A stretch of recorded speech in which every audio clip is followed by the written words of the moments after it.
दोस्तों तक मेरा सलाम पहुँचे। मैं हूँ वाहिद नसीम, लेकर हाजिर हूँ अपना प्रोग्राम फोर्थ व्यू, जो आधारित होता है जियो पॉलिटिक्स यानी कि भू राजनीति पर। मेरे इस प्रोग्राम को आप देख रहे हैं पब्लिक वॉइस पर। दोस्तों मैं लेकर हाजिर हुआ हूँ ताज़ा भू राजनीति पर जो इस वक्त उठापटाक चल रही है, उसको लेकर कुछ विशेष खबरें। विशेष खबरों में सबसे पहली खबर ये है कि UNHRC में जो सीरिया के अंदर ईरान के दूतावास पर हमला किया गया है, उसको लेकर एक निंदा प्रस्ताव पारित किया गया है। ये निंदा अभियान सिर्फ एक देश में ही नहीं चलता बल्कि अंतर्राष्ट्रीय लेवल पर भी चलता है, क्योंकि ये निंदा प्रस्ताव के कोई मायने इसलिए नहीं होते कि आपको समझना पड़ेगा कि आखिरकार इजराइल के सामने ऐसी क्या मजबूरी है पूरी तमाम दुनिया की, चाहे वो यूनाइटेड नेशन हो, UNHRC हो, या फिर तमाम वो देश जो मुस्लिम देश कहे जाते हैं, जिनके ऊपर कहा जाता है कि दुनिया की फाइनेंस की रीढ़ टिकी हुई है, दुनिया के व्यापार और कारोबार में सभी देश लगे हुए हैं और उनकी एक अहमियत है। मगर एक छोटा सा देश इजराइल जो मुट्ठी भर लोगों से युद्ध नहीं जीत पा रहा है, जिसके तमाम हथियार फेक साबित हुए, तमाम इंफॉर्मेशन फेक साबित हुई, उनकी मोसाद, उनकी सिनबेट सब फेक साबित हुई, यानी कि कमज़ोर तरीन देश जिसे ब्रिटेन, अमेरिका और तमाम यूरोपियन देश मिलकर मदद कर रहे हैं और खामोश रहकर मुस्लिम देश उसकी मदद कर रहे हैं, उसके बावजूद जो सिर्फ औरतों और बच्चों और निहत्तों को मारने पर मजबूर है और जो सिर्फ 7वें महीने में भी मात्र 20 या 30 हज़ार लड़ाकों से युद्ध नहीं जीत पा रहा है, तो इतने कमज़ोर, गिरे हुए और डरे हुए लोगों से आखिर दुनिया क्यों डरती है, या क्या उनके लिए एक औरा फैलाया गया है, इस पर हम ज़रूर बात करेंगे। इसे समझने के लिए आपको समझना होगा कि नेतन्याहू का बेटा एक ख़तरनाक किस्म का बयान देता है और दुनिया उस पर बहुत रिएक्ट नहीं करती। बयान क्या है? उसका नाम यायर नेतन्याहू है। यायर नेतन्याहू बेंजामिन नेतन्याहू का बेटा है। वो क्या बयान देता है? वो अपने देश के अंदर एक बयान देता है जिसकी उसी के देश में जो है वो निंदा हो रही है, उसके खिलाफ जो है बयानबाजी हो रही है, बल्कि लोगों में गुस्सा भड़क रहा है, क्योंकि उसने बयान दिया है कि जो लोग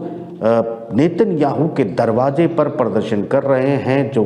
बिल्कुल अपने मसाल लेकर आ गए हैं, भयानक प्रदर्शन कर रहे हैं और मांग कर रहे हैं कि हमारे लोगों को छुड़ाओ और युद्ध को बंद करो, बंदियों के बदले जो मुतबादिल है वो आप अदा करें और सत्ता से बाहर निकलें, तो इनको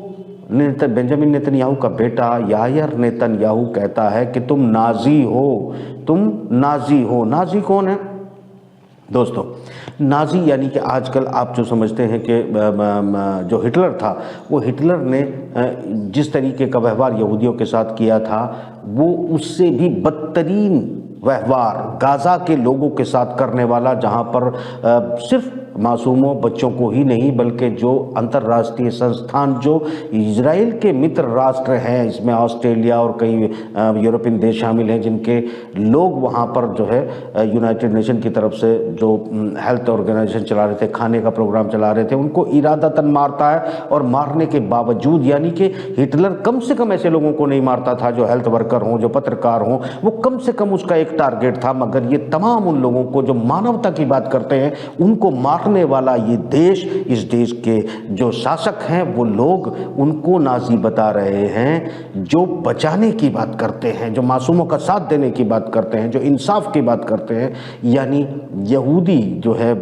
जो मतलब इसमें माफ़ करना पूरी यहूदी कम्युनिटी नहीं आती है, कि यहूदियों का एक खेमा जिसको अल्ट्रा ऑर्थोडॉक्स कहते हैं, उन्होंने यहाँ तक अपनी बातों को कहना शुरू कर दिया है कि हमें आगे हम IDF जो इजराइल की फ़ौज होती है उसमें जो सेवाएं होते हैं हम लोगों में से कोई नहीं देगा, क्योंकि तुम लोग जो है वो मानवता की बात नहीं करते हैं और टोटल अमानवीय व्यवहार पर उतरे हुए हैं। ये बात उनके अपने देश के लोग कह रहे हैं। उनके देश के लोग नेतन्याहू के दरवाजे पर रात भर हंगामा करते हैं, संसद में जाके हंगामा करते हैं। उसके बावजूद नेतन्याहू या नेतन्याहू का बेटा अपने ही लोगों को कहता है कि तुम नाजी हो, क्योंकि तुम मासूमों को बचाने की बात करते हो। ये वो लोग हैं, ये भूल गए हैं कि तमाम दुनिया के वो लोग जो क्रिश्चियन थे, जो दूसरी कम्युनिटियों से से ताल्लुक़ रखते थे, जिसमें हिंदू मुस्लिम भी शामिल थे, उन तमाम यहूदियों को बचाने के लिए जर्मनी के साथ युद्ध करते हैं, इनको बचाते हैं, इनको इस इजराइल में जहाँ पर ये बैठकर सत्ता चला रहे हैं और आज मासूमों के साथ खड़े होने वालों को नाज़ी बता रहे हैं, इन्हीं लोगों को बचाने के लिए वो तमाम दुनिया के लोग अपने ही क्रिश्चियन जर्मनी पर हमला करते हैं, इनको बचा के लाते हैं, मुस्लिम इनको जगह देते हैं यहाँ रहने के लिए, और एक ये इनका व्यवहार बदल जाता है और इनका व्यवहार हिटलर से कहीं ज़्यादा क्रूर नज़र आता है कि हेल्थ वर्कर पर, बच्चों पर, औरतों पर हमला करने वाले, यानी युद्ध के तमाम नियम टाल देने वाले, यूएनएचआरसी के तमाम कानून को मानने से इनकार करने वाले, यूनाइटेड नेशन के तमाम कानून से इनकार करने वाले लोग, अपने ही लोग जो अमन की बात करते हैं उन्हें नाज़ी कहते हैं आज, यानी वो नाज़ी जिन्होंने यहूदियों को मारा था। तो जो जिन्होंने चैम्बर में भूनने की बात की जाती है, उनसे अपने लोगों की आज तुलना करने लगे हैं। तो आप समझ सकते हैं कि जिस कम्युनिटी का जो लोग इस वक्त इजराइल की सत्ता में हैं या जो लोग उस पर शासन कर रहे हैं वो किस मानसिकता के लोग होंगे, और उनके जो समर्थक हैं, उनके सहयोगी कहीं कहीं मिलते हैं दुनिया में, हालांकि पूरी दुनिया में इनका विरोध हो रहा है। यहाँ तक कि स्पेन ने तो ये भी दावा कर दिया है कि वो आने वाले दिनों में फिलिस्तीन राष्ट्र को मान्यता दे रहा है। मुझे लगता है कि जब स्पेन इसकी पहल करेगा तो दुनिया के बहुत से लोग इसको मान्यता दे देंगे, और ये मान्यता अगर तब तक युद्ध चलता है जब तक मान्यता फिलिस्तीन राष्ट्र को दी जाती है, अगर एक राष्ट्र के तौर पर जो है मान्यता दे दी जाती है तो ये खतरा जो है पूरे इजरायली यहूदी लॉबी के लिए कितना बड़ा हो जाएगा, इसका अंदाज़ा शायद वो नहीं लगा पा रहे हैं, क्योंकि अभी तक रशिया के आउटलेट और रशिया की जो तमाम खैमे की या उसके ग्रुप की बात है, वो आज भी जो हमास के लड़ाके हैं उन्हें आतंकवादी नोटिफाई कर रहे हैं, आतंकवादी कह रहे हैं, और एक राष्ट्र की तरह उनके साथ संपर्क नहीं बना पा रहे हैं, क्योंकि अभी तक एक राष्ट्र की मान्यता इन सब ने नहीं दी है। ये माफ़ करना, एक चीज़ मैं आपको यहाँ पर बताता चलूँ कि ये क्या खतरा होने जा रहा है, इस पर हम आगे ज़रूर बात करते रहेंगे, मगर पहले आपको पूरे केस को समझने के लिए ये भी समझना ज़रूरी है कि कई विश्लेषक, कई बुद्धिजीवी, कई पत्रकार इस तरह के विश्लेषण आप सुनते होंगे, कई जज्बाती भी हो जाते होंगे कि क्यों तमाम जो है मुस्लिम देश हमला नहीं कर देते, क्यों आखिर इजराइल इतना ताकतवर हो गया है। इसको समझने के लिए 2-3 बातें आपको समझाना ज़रूरी है, क्योंकि आप तक पहुँचाने वाले जो खबर या विश्लेषण है उनके पास एक आधा या एक चौथाई सच होता है, और वो तमाम चीज़ों को नहीं समझते कि आखिर ये सब कुछ चलता कैसे है। तमाम दुनिया के जो निज़ाम चल रहे हैं उनमें फाइनेंस एक इम्पोर्टेंट फैक्टर है, जिसके बगैर कि कोई भी देश नहीं चल सकता, कोई भी फौजें नहीं चल सकती। और इस कॉलिशन में बड़ी एक तवील मुद्दत से, ये 18वीं शताब्दी से शुरू हुआ था, 19वीं शताब्दी और 20वीं शताब्दी आते आते तो ये बिल्कुल उनके कंट्रोल में चला गया। इसमें बैंकिंग व्यवस्था और अंतर्राष्ट्रीय व्यापार, अंतर्राष्ट्रीय डेवलपमेंट, ये सारी संधियाँ और संधियाँ करने वाले कौन हैं, ये आपको समझना ज़रूरी है, क्योंकि आपको तो लगता है एक देश ने एक देश के साथ कर ली है। मैं इसमें फिर कभी तफसील से ज़रूर, क्योंकि मैं अभी नए सिरे से सब चीज़ों की शुरुआत कर रहा हूँ, तो ये समझाना बड़ा अभी शॉर्ट में बड़ा मुश्किल है, किस्तों में थोड़ा थोड़ा आपको कोशिश करूँगा कि बयान करूँ। सऊदी अरब जैसे देश या और भी अरबी देश, या फिर चाहे इसमें भारत, पाकिस्तान, बहुत सारे देश इसमें शामिल होते हैं जिनमें बैंकिंग व्यवस्था काम करती है। बैंकिंग व्यवस्थाओं को इन लोगों ने 18वीं सदी से अपने कब्जे में ले लिया था। रोथशाइल्ड उस फैमिली का नाम था जिसने बैंकिंग व्यवस्था की शुरुआत की थी। आज भी वो बड़े बैंकर्स की जो पूरी कंट्रोल सिस्टम है वो लिए हुए बैठे हैं अपने पास। और फिर ये बैंक जो दुनिया के 5 बड़े बैंक हैं, जिनमें से आप जो है अमेरिका का बैंक, यूरोपियन का बैंक, जापान और चाइना के बैंकों को एक आप ताकतवर बैंक के तौर पर कंसिडर कर सकते हैं। मगर दुनिया में व्यापार करने के लिए अगर ये बैंक ना हो तो आपके अपने रिजर्व बैंक जो है वो कोई अहमियत नहीं रखेंगे, क्योंकि जब तक ये स्विफ्ट सिस्टम और यानी कि जो करेंसी के आदान प्रदान, उनकी सुविधाएं, उनकी इंफ्रास्ट्रक्चर की जो प्रोवाइडेशन है, ये बहुत महत्वपूर्ण है। याद रखिएगा कि सऊदी अरब जैसे देश के भी 2 बड़े बैंकों की पार्टनरशिप जो है और इन्वेस्टर के तौर पर यहाँ वही फैमिली काम करती है, यानी कि अमेरिकन बैंकर्स काम करते हैं। पीछे उनके कौन है वो एक अलग बात है। हथियार बनाने वाली और अमेरिका में सरकार बनाने या गिराने वाली वही लॉबी है जो कि मतलब अपने धर्म से यहूदी है। उनमें से आप मॉर्गन फैलर और चाइल्ड जो फैमिली है वो और बहुत सारी है, उस पर हम डिटेल में अभी नहीं जाते हैं। ये लोग दुनिया को मजबूर करते हैं कि अगर आपने इजराइल के साथ कुछ किया, क्योंकि इन सब ने मिलकर इजराइल में इनको जगह दिलाई अपने धार्मिक बिलीफ को ध्यान में रखते हुए, और ये जगह दिलाने के बाद इनको यहाँ पर खड़े रखना और इनको मजबूत करना और इनकी हिफाजत में गार्ड बनकर खड़े रहना इनकी मजबूरी है। क्योंकि अमेरिकी राष्ट्रपति भले ही क्रिश्चियन कम्युनिटी से कोई आए, मगर चूंकि उन कंपनियों के बगैर अमेरिका नहीं चल सकता और सत्ता में वो वापस नहीं लौट सकते, यही वजह है कि उनके कंट्रोल सिस्टम में उनको वो तमाम काम करने पड़ते हैं जो इजराइल के फेवर में जाते हैं। इजराइल किसी बात को इसलिए नहीं मानता चूंकि जो तमाम उनके ऑनरशिप रखने, यानी इजराइल की जो असल ऑनरशिप जिनके पास में है, जो इनको घेर कर जो है तमाम दुनिया से यहूदियों को लाकर यहाँ जमा किए थे, उनकी दुनिया की तमाम वेल्थ और तमाम कनेक्टिविटी सिस्टम और व्यापार सिस्टम उनके कंट्रोल सिस्टम में है। अगर आप ये चाहते हो, सोचते हैं कि रशिया इतना स्लो वार क्यों लड़ रहा है, चाइना इतने स्लोली क्यों चल रहा है, तो आपको एक एक्चुअल एनालिस्ट जो इकोनॉमी का है वो आपको समझना पड़ेगा कि अर्थव्यवस्थाएं कैसे काम कर रही हैं, करेंसी कैसे काम कर रही है, और ये व्यापार सिस्टम को एक सेकंड के अंदर शिफ्ट कभी भी नहीं किया जा सकता। ना सऊदी अरब कर सकता, ना ईरान पर पाबंदी लगने के बाद भी उसे डॉलर की जरूरत पड़ती है। तुर्की चाहकर भी डॉलर को अभी दरकिनार नहीं कर पाया है, क्योंकि इसके पीछे जो बैंकों का एक जाल है, बैंकों का जो एक निज़ाम है, उसको तोड़ना इतना आसान नहीं है जितना जज्बात में यह कह देने के तुरंत जो है इजराइल को मिटा क्यों नहीं देता। यकीन मानिएगा कि इजराइल की इतनी हैसियत नहीं है कि बाकी सब छोड़ दीजिए कि अगर इराक भी उठे तो उसको 2 घंटे के अंदर उसका सफाया कर सकता है। कोई भी बड़ा हथियार, अभी कोई भी ऐसा हथियार हमास को, हिजबुल्लाह को नहीं दिया जा रहा है जिससे वो बिल्कुल इजराइल को 1 घंटे के अंदर उड़ा सकते हैं। मगर क्यों नहीं दिया जाता? क्योंकि ये तमाम व्यापारिक और तमाम संधियां, ट्रीटियां उनके सामने आकर खड़ी हो जाती है। यही वजह है कि नेतन्याहू का बेटा अपने ही लोगों को आज कह रहा है कि तुम नाजी हो, क्योंकि तुम अमन की बात करते हो, तुम मासूमों के बचाने की बात करते हो, तुम हेल्थ वर्कर की जान की हिफाजत की बात करते हो, तुम नाजी हो, यानी कि तुम तो बड़े खराब और कातिल लोग हो जो गैस में चैम्बर में भूनने की बात है। जबकि यही नेतन्याहू, इसका बेटा और इसके जो गॉडफादर्स है, सब मिलकर मासूमों को चैम्बर से भी खतरनाक जो है यातना दे रहे हैं। बाकायदा बमबारी, जमीन से, ऊपर से, गैस, पानी, हर हरबे को अपना रहे हैं। जितना ये अपना सकते हैं वो अलग बात है कि हमास को ये हरा नहीं पा रहे, क्योंकि इनमें ताकत कभी थी ही नहीं। ये सिर्फ क्रूर है, जालिम है, इनमें ताकत कभी थी नहीं, ना कभी ताकत है, ना कभी ताकत होगी। याद रखिएगा, नोट कर लीजिएगा बात। जो इनको बहुत बड़े तुर्रम खां मानते हैं वो बेसिकली वो बेवकूफ़ हैं, जो बेवकूफ़ किस्म के पत्रकारों को देखते हैं, सुनते हैं, और बेवकूफ़ किस्म के एनालिस्ट को सुनते हैं, जिन्हें मतलब जो अपने ही धोखे दिए जाने वाली चीज़ों का आपके सामने खुलासा नहीं कर सकता। बड़े बड़ी अर्थव्यवस्थाएं, अर्थ ज्ञान। आप एक छोटी सी खबर आपके सामने पेश करता हूं, जिससे आपको पता लग जाएगा कि आप जानते कितना है और आपको आपके पत्रकार क्या बताते हैं, आपको क्यों मुझे सुनना चाहिए, ये आपको बताने की कोशिश कर रहा हूं। अभी तमाम सरकार ने एक ऐलान किया है कि हमारे पास फॉरेन करेंसी का भंडार जो है रिकॉर्ड तोड़ बढ़ गया है, और रिकॉर्ड तोड़ बढ़ने के बाद जो है हमारे पास, यानी कि आपको लगा होगा हमारे पास डॉलर इतने ज़्यादा आ गए, फॉरेन करेंसी इतनी ज़्यादा आ गई है, तो फिर इसका मतलब तो हमने बड़ी तरक्की कर रहे हैं।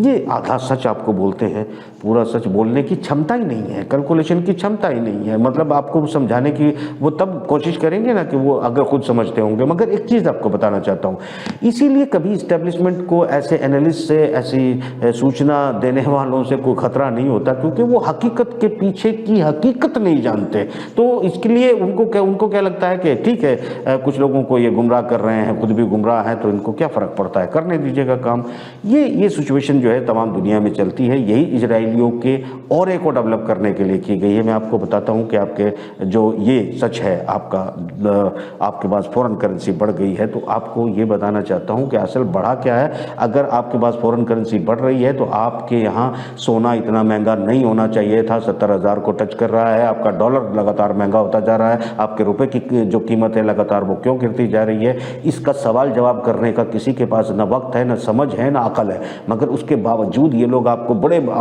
आर्थिक एनालिस्ट बनकर ये बताने की कोशिश करेंगे, हाँ भाई फॉरेन करेंसी बढ़ गई है। मैं आपको एक छोटा सा डाटा आपके सामने पेश करता हूँ, उससे आप समझ जाएंगे कि क्या है। दोस्तों देखिए, अगर मैं 2023 की बात करता हूं तो आपके पास एफडीआई के तौर पर 83.57 बिलियन डॉलर जो है वो आया। एफडीआई के तौर पर, एफपीआई के तौर पर आपके पास आता है 60.58% बिलियन डॉलर। ये आपके पास एक 83% जो मैक्सिमम आता है एफडीआई के तौर पर, और ये आपका आता है 60 बिलियन डॉलर के करीब जो है आपको आता है FPI के तौर पर। ये कैसे आता है ये भी मैं आपको बताऊं। प्रवासी भारतीयों ने जो भारत को करेंसी भेजी है, जो नौकरी करते हैं, मजदूरी करते हैं, मेहनत करते हैं, अरबों में इधर उधर विदेशों में, अफ्रीका में अपने सर पे गारा गोबर ढोकर जो पैसे भेजते हैं, वो इन सबसे ज़्यादा है। ये है आपका 89.17%, लगभग 90 बिलियन डॉलर। ये 90 बिलियन डॉलर यानी मैक्सिमम आपको FDI के तौर पर जो प्राप्त होता है 23 में, वो 83% जो है 83 बिलियन डॉलर के करीब है, और 90 बिलियन डॉलर आपको मजदूरी करके भेज रहे हैं। अब हम मुद्दे पे आते हैं। इससे मुद्दे पे थोड़ा सा आगे अगर हम बढ़ेंगे तो आपको जो टोटल आपका फॉरेन